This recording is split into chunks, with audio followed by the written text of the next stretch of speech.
वंदे मातरम वंदे मातरम तृणमूल कांग्रेस ममता बनर्जी अभिषेक बनर्जी धन्यवाद। এবারে আমি সবাইকে আবার চেয়ারে বসে পড়তে বলি। পতাকাটাকে পিছনে দেন না খালি হলো।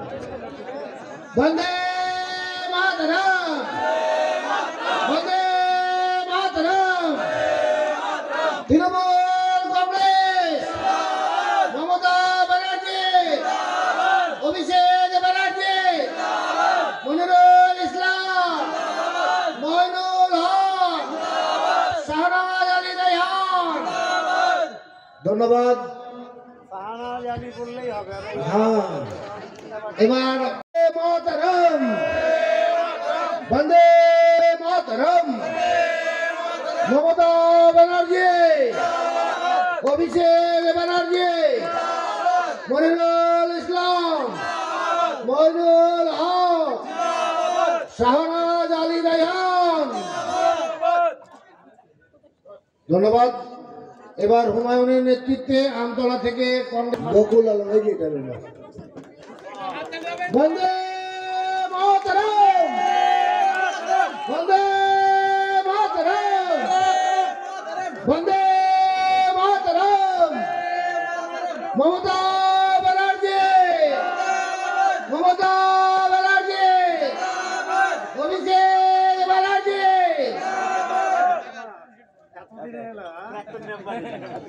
মেম্বার এবং প্রাক্তন মেম্বারের নেতৃত্বে কংগ্রেসের মেম্বার বকুল আলম এবং তার অনুগামী তাদেরকে মঞ্চের ডান দিকে দাঁড়াতে বলছি। কর নিচ্ছ এবং সব থেকে বড় কথা হচ্ছে এই এনটিপিসি ফারাক্কাকে দেখিয়ে পূর্ব ভারতের সব থেকে বড় পাওয়ার প্ল্যান্ট তাপবিদ্যুৎ কেন্দ্র ভারত সরকার হাজার হাজার কোটি টাকা ইনকাম করছে। এই পশ্চিমবঙ্গের বুকে থাকা এবং ফারাক্কা ব্যারেজ এই বিভিন্ন জায়গাগুলোকে আজ 50 বছর ধরে শত শত একর ল্যান্ডকে নিজেদের অধীনে রেখেছে এবং আমাদের এই মাটিতে আমাদের এখানকার ভৌগোলিক অবস্থানকে কাজে লাগিয়ে আমাদের গঙ্গা নদীর প্রবাহকে কাজে লাগিয়ে এখানে কাছে যে আপনার কি বলে ঝাড়খণ্ডে যে কয়লা আসছে সেগুলোকে কাজে লাগিয়ে বাংলার শ্রমিকদেরকে কাজে লাগিয়ে হাজার হাজার কোটি টাকা দিল্লি রাজস্ব নিচ্ছে। সেই টাকাতে আহমেদাবাদ স্মার্ট সিটি হচ্ছে, সেই টাকাতে পুনে হচ্ছে, সেই টাকাতে উত্তরপ্রদেশে যাচ্ছে, রাজস্থানে যাচ্ছে, আর সেই টাকা থেকে একটা টাকা জুটে না যে শামশেরগঞ্জের যে বাড়িগুলো গঙ্গা বাক্যে বিলীন হচ্ছে তাদেরকে টাকা দেওয়া হবে। ইংরেজরা এই কাজটা করতো, ভারতের কাঁচা মালকে তুলে নিয়ে গিয়ে স্কটল্যান্ডের আর লন্ডনের আর ম্যানচেস্টারের বাজারে বিক্রি করে এখানকার শ্রমিকদেরকে ধুকে ধুকে মেরে ফেলতো। দিল্লি আজকে সেই কাজটা করছে। আমাদের পূর্বের যে সাংসদ ছিলেন একদিন দিল্লির চোখে চোখ রেখে পার্লামেন্টে প্রশ্ন করেনি যে হাজার হাজার কোটি টাকা যেখান থেকে বিদ্যুৎ বিক্রি করে নিয়ে আসছো সেখানকার লোকেদের বাড়ি পড়ে গেলে একটা টাকা কেন দাও না? আজকে প্রশ্ন এসছে ক্ষমতাকে চোখে চোখ রেখে দিল্লিতে গিয়ে প্রশ্ন করার। ফারাক্কার কতদিন দিল্লির এইভাবে অপশাসনের আমাদের টাকা, আমাদের শ্রম, আমাদের নদীর জল, আমাদের এখানকার পুরো মানে মাটি, আর এইখান থেকে টাকা তুলে নিয়ে গিয়ে তুমি উত্তর ভারতে পশ্চিম ভারতে বিভিন্ন জায়গাতে বড় বড় গুজরাটের উন্নয়ন করবে, এইটা আর বেশি দিন চলবে না। ফলে এই যে বাংলার প্রতি ফারাক্কাকে কেন্দ্র করে কি কি বঞ্চনা হচ্ছে ওটা আপনাদেরকে দেখতে হবে। এক তো ফারাক্কা ব্যারেজ প্রয়োজনের বেশি ল্যান্ডকে কুক্ষিগত রেখেছে। একটা রাস্তা পর্যন্ত তৈরি করলে মানুষ ওইখান দিয়ে যাবে, হাসপাতালে যাবে, অ্যাম্বুলেন্স যাবে। একটা রাস্তা যদি জেলা পরিষদ করতে যায় তার এনওসি দিতে হাজার টাল বাহানা। এইটার অধিকার কে দিয়েছে ফারাক্কা ব্যারেজকে? তুমি আমার জমি হরণ করে থাকবে আর আমার বাড়ির মা বোনেরা যদি প্রসূতি বেদনা হয় সে হাসপাতালে যেতে পারবে না তোমার এনওসির জন্য। এটা তো ইংরেজ আমলে হতো, এটা স্বাধীন ভারতে কেন হচ্ছে?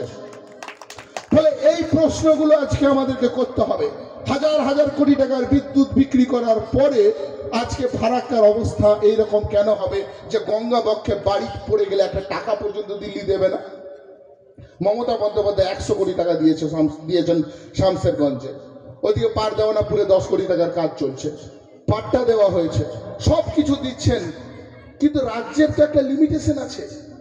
মমতা বন্দ্যোপাধ্যায়ের সরকারকে তো ধুকে ধুকে মেরে ফেলার, যাতে তারা ফাংশন না করতে পারে। দিল্লির এই অবাঙালি শাসকরা, বাঙালি বিরোধী শাসকরা যেরকম একটা ষড়যন্ত্র করছে, সেই একই ষড়যন্ত্রে যেরকম এই পলাশিতে জগৎ শেঠ, মুর্শিদাবাদের জগৎ শেঠ, উমিচাঁদ, মির্জাপুররা একদিন করেছিল ইংরেজদের সাথে হাত মিলিয়ে। 18টা বাঙালি সাংসদ তারা দিল্লিতে গিয়ে বিজেপির সাংসদ নরেন্দ্র মোদীকে বলছে যে পশ্চিমবঙ্গকে একটা টাকাও দেবেন না। আর ফারাক্কা ব্যারেজ যখন তৈরি হয় তখন কিন্তু অনেক নদী বিজ্ঞানী বা বিশেষজ্ঞ তারা এটার বিরুদ্ধে মত দিয়েছিল। দিল্লির জন্য ফারাক্কা ব্যারেজ যতটা ফায়দার, পশ্চিমবঙ্গের জন্য ততটাই ক্ষতিকর। এইটা আজকে আমি বলছি, যদি আজ থেকে 50 বছর আগে আমাদের নেতারা, রাজনীতিবিদরা, বাংলার পলিটিশিয়ানরা বলতো, তবে এত গঙ্গা ভাঙন আমাদের দেখতে হতো না। এখন নদী বিশেষজ্ঞরা বলছে, গত সপ্তাহে উত্তরবঙ্গ সংবাদের একটা রিপোর্টে প্রথম পাতাতেই লেখা হয়েছে যে ফারাক্কা ব্যারেজ একটা ভুল প্রজেক্ট ছিল, বিহার পর্যন্ত বলছে। কিন্তু আমাদের জীবন নিয়ে যে ছিনিমিনি খেলা, এবং এটাতে শুধু আমাদের জীবন যে বিপর্যস্ত হলো তা নয়, বাংলাদেশের প্রতি ভারতের একটা আচরণে একটা বৈরী মানসিকতা দেখলাম। যে প্রতিবেশীর সঙ্গে তো আমরা মিলেমিশে জুড়তে শিখেছি, তাই না? যখন ছোটতে প্রাইমারিতে পড়তাম, কিশোলয় বইয়ে একটা গল্প ছিল যে আমাদের প্রতিবেশী দেশ, প্রতিবেশীদের সঙ্গে কিভাবে আমরা ভালো আচরণ করব। আমার যখন বন্যা হচ্ছে গেট খুলে দিচ্ছি, যখন শুখা হচ্ছে গেট বন্ধ করছি।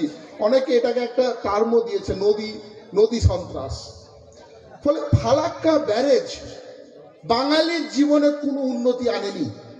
ফারাক্কা ব্যারেজ আজকে নদী বিশেষজ্ঞরা, কল্যাণ রুদ্ররা সেই কবে থেকে বলছে যে ফারাক্কা ব্যারেজ আসলে একটা বাঙালি বিরোধী প্রজেক্ট। এটা দিল্লির প্রকল্প, এটা বাঙালির প্রকল্প নয়। আর দিল্লি এইভাবেই কখনো দামোদর ভ্যালি প্রজেক্ট, কখনো ফারাক্কা ব্যারেজ প্রজেক্টের মাধ্যমে আমাদেরকে বিপদের মুখে ধাক্কা দিয়েছে। আর আমাদেরকে বিপদ থেকে বাঁচানোর জন্য, গঙ্গাতে আমাদের বাড়ি পড়ে যাওয়ার জন্য দিল্লি কোনোদিন একটা টাকাও দেয়নি। আজকে 22,000 কোটি টাকার একটা প্রজেক্ট আছে নমামি গঙ্গে, নরেন্দ্র মোদী করেছে। মোদী তো সবকিছুকে একটা ধর্মীয় আবরণ দিতে চায়। গঙ্গা যেহেতু একটা পূজ্য নদী হিন্দু ধর্মে, অতএব সেটাকে উনি ওইভাবে দেখাচ্ছেন। উনি নিজে বেনারসের সাংসদ, ভালো কথা। একটা গঙ্গা নদীকে জাতীয় নদীর মর্যাদা দিয়ে আপনি আমাদের বাড়ির পাশ দিয়ে যাওয়া একটা নদীকে মর্যাদা দিচ্ছেন, কিন্তু সেই মর্যাদাটা তো বাংলা পর্যন্ত আসছে না। সেটা তো এই বেনারসে আটকে থেকে যাচ্ছে। বেনারসের ওই ঘাটগুলোকে 2 পার সৌন্দর্যায়নে হাজার হাজার কোটি টাকা খরচা হচ্ছে। আর যখন শামসেরগঞ্জে, ফারাক্কাতে, দেওনাপুরে, কুম্ভীরাতে একের পর এক মানিকচকে বাড়ি পড়ে যাচ্ছে, একটা টাকাও আসছে না। ফলে ধর্মর জন্য মোদীকে ভোট দিচ্ছেন, দেন, কিন্তু এই প্রশ্নটাও করুন যে মোদী, নরেন্দ্র মোদী আমার বাড়ি পড়ে গেলে আমাকে কতটা বাঁচাতে আসছে। দেখুন, ঈশ্বরের সঙ্গে আপনার সম্পর্ক ডাইরেক্ট রিলেশন, একদম পুরো টাওয়ার, মাঝখানে কিছু নেই। আপনি আপনার ঈশ্বরকে, আল্লাহকে, ভগবানকে ডাকবেন, সরাসরি ডাকবেন। এখানে কোনো ঠিকাদারের দরকার নেই, কোনো মোদির দরকার নেই, যোগীর দরকার নেই। মোদি, যোগী এদের দরকার হচ্ছে আমার বাড়ি পড়ে যাচ্ছে, আমাকে টাকা দিতে হবে। কেন টাকা দিতে হবে? তুমি জিএসটিতে আমার কাছ থেকে এখানে ট্যাক্স নিচ্ছ। পতাকা ধরলেন, তাদের সকলকে স্বাগত। এখানে উপস্থিত বিধায়ক মনিরুল দা, তৃণমূল কংগ্রেসের রাজ্য সহসভাপতি মইনুল দা, আমাদের সবার প্রিয় মানুদা, উপস্থিত ব্লক প্রেসিডেন্ট ইলিয়াস শেখ, সুনীল দা, বদরুদ্দোজা সাহেব, আরিফ দা, মোস্তাকিন দা, স্বপ্নাদি, সোমেন পান্ডেদা, কাকু, মানে আমার কাকুদের বন্ধু, অতএব সেই অনুযায়ী কাকু, বিশ্বজিৎ দা, এবং অবশ্যই আমাদের সবার প্রিয় অরুণময় দা। দেখুন, আমার জন্য এই মাঠটাতে বসে আমি স্মৃতিচারণ করছিলাম যে এই জায়গার সঙ্গে আমার একটা গভীর সম্পর্ক আছে। আমাদের যৌথ পরিবার ছিল।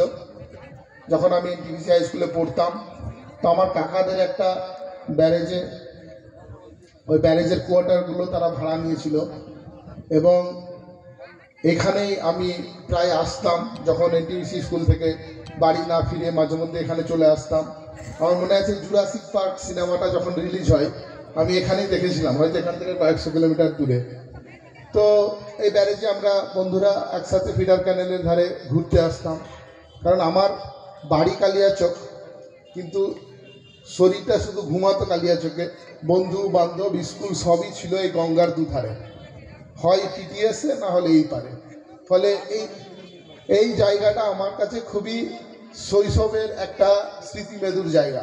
সেইখানে ফিরে এসেছি, আমার খুব ভালো লাগছে। এই জায়গাটা ঐতিহাসিক জায়গা। আপনারা জানেন যে ফারাক্কা ব্যারেজ হওয়ার আগে গঙ্গা নদীর ব্রিটিশ ভারতে একটা বড় ইতিহাস ছিল, ঐতিহ্য ছিল। এই ইনল্যান্ড ট্রান্সপোর্টেশন যেটাকে বলে, বা নৌ বাণিজ্য পরিবহনের জন্য এই রুটটার একটা বড় গুরুত্ব ছিল ব্রিটিশ ভারতে। বিশেষ করে নীল চাষ হতো, ফলে এখান থেকে নীল উৎপাদন করে আজকে যে ধুলিয়ান, শামশেরগঞ্জ এই এলাকাগুলো থেকে নীল বিভিন্ন কলকাতা বন্দর, সেখান থেকে বিদেশের বিভিন্ন মানে এতে দেশে ছড়িয়ে পড়তো। তো লুণ্ঠনেরও একটা ইতিহাস ফারাক্কা দেখেছে ব্রিটিশ ভারতে নীল চাষের সময়। আবার প্রতিরোধেরও একটা ইতিহাস ফারাক্কা দেখেছে, নীলকরদের বিরুদ্ধে আন্দোলন হতো। আমাদের ইতিহাসে এইগুলো খুব একটা লিপিবদ্ধ হয়নি যে শামশেরগঞ্জ ফারাক্কাতে নীলকর বিরোধী আন্দোলন কিভাবে হয়েছিল। তারপর তো দেশ স্বাধীন হলো এবং স্বাধীনতার পর 1961 সালে ফারাক্কা ব্যারেজ তৈরি করা শুরু হলো। 75-এ মনে হয় সম্ভবত শেষ হলো, 71-এ শেষ হয়ে গেছিল, 74-75-এ সম্ভবত উদ্বোধনটা হলো। ফারাক্কা ব্যারেজ যেটাকে ঘিরে আমাদের জীবন, এটা নিয়ে উপন্যাসও আছে। সম্ভবত তিলোত্তমা মুখার্জির মজুমদারের একটা উপন্যাস আছে রাজপাট, এটাকে নিয়ে। বা এই নদীর গঙ্গা ভাঙন নিয়ে অভিজিৎ সেনের একটা উপন্যাস আছে নদীর নিম্নপথ, এরকম। তো যদিও দেশ ভাগ নিয়ে যত উপন্যাস, যত গল্প কাহিনী সিনেমা হয়েছে, ভাঙন নিয়ে অতটা হয়নি। অথচ ভাঙনে জর্জরিত মানুষের সংখ্যা কিন্তু কম নয়। তো ফারাক্কা ব্যারেজটা তৈরি করা হয়েছিল এই উদ্দেশ্যে যে ওইদিকে কলকাতা বন্দরে ওই হুগলি নদীতে নাব্যতা কমে যাচ্ছে, ওইখানে একটা ফিডার ক্যানেলের মাধ্যমে জলকে পাঠিয়ে দিয়ে বুস্ট আপ করে কলকাতা বন্দরে কে একটা মানে দীর্ঘজীবী করার লক্ষ্যে। আজকে ফারাক্কায় একটা যোগদান সভা অনুষ্ঠিত হলো, যেখানে প্রার্থী নিজে ছিলেন। কোথা থেকে যোগদান করলো, কতজন যোগদান করলো এই লোকসভা ভোটের আগে? আজকে আমাদের দক্ষিণ মালদার ক্যান্ডিডেট শাহনওয়াজ আলী রায়হান সাহেব আমাদের পশ্চিম পাড় প্রায় 5টা গ্রাম পঞ্চায়েত আমরা ডোর টু ডোর ক্যাম্পেনিং করলাম। ক্যাম্পেনিং করার ফলে আমরা ইমামনগর অঞ্চলে ইফতার পার্টি সারার পরে এখানে আমরা শিশুতলা মাঠ ফারাক্কা ব্যারেজের দীর্ঘদিনের পরিচিত জায়গা, মানে রায়হান ভাই এখানে পড়েছে আর কি, বাল্যকালটা ওর শৈশবকালটা এখানে কেটেছে। বিজেপি থেকে প্রায় 200 পরিবারের উপরে যোগদান করলো। আমাদের যোগদান সভায় উপস্থিত ছিলেন আমাদের রাজ্য তৃণমূল কংগ্রেসের সহসভাপতি এবং ফারাক্কারই প্রাক্তন বিধায়ক মইনুল হক সাহেব, আমাদের দক্ষিণ মালদার প্রার্থী শাহনওয়াজ আলী রায়হান সাহেব, আমাদের ব্লক সভাপতি, প্রাক্তন ব্লক সভাপতি সৌমেন দা থেকে নিয়ে অনেক সকল নেতৃত্ব ছিল। এবং ইমামনগর অঞ্চলের একজন নির্বাচিত গ্রাম পঞ্চায়েতের মেম্বার বকুল আলম আজকে তার কর্মী সমর্থক নিয়ে এই তৃণমূল কংগ্রেসে যোগদান করলো। আমাদের দল শক্তিশালী হলো, শ্রীবৃদ্ধি হলো। আশা করছি আমরা এই ফারাক্কা ব্যারেজে আমরা কোনোদিন লিড পাইনি। মানুদা যেটা বললো আর কি, মানুদা যেটা বললো, এবার আমাদের অস্তিত্ব লড়াইয়ের মানে টিকানো লড়াই।